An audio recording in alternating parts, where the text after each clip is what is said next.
點啊靚？今個星期咧，想準備試下恢復翻一個星期跑4次，咁所以咧，上個星期就同醫生都溝通過，然之後自己嘅作息時間啦，同埋而家仲有喺治療過程當中嘅，都繼續調整緊。咁所以咧就今日係星期二，復翻第一日跑。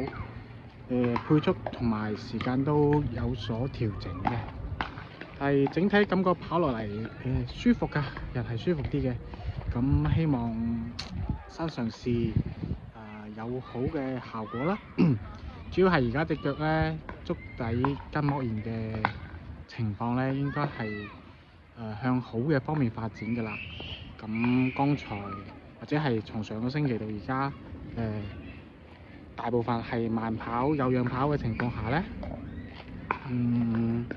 疼痛嘅感覺係逐漸減少緊。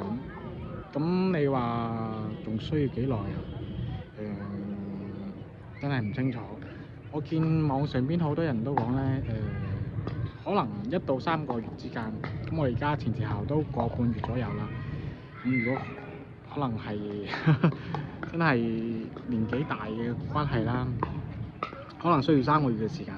咁但係好多嘅運動啦，或者係一啲康復嘅動作啦，我都有遵守醫生嘅建議，都係適可而止。慢慢去做翻所有嘅恢復嘅運動。咁希望有更加好嘅結果等緊我啦，因為我7月份都報名參加我人生第一個半馬，希望可以趕得切做一個安全完賽嘅成績。好，我哋到時再分享俾大家。下期見。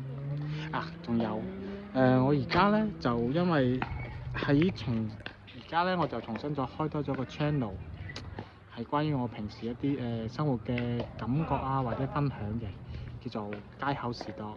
咁如果各位有興趣嘅話咧，可以喺樓下我第一個評論上面咧去揾到㗎。希望見到你啦。好啦，拜拜。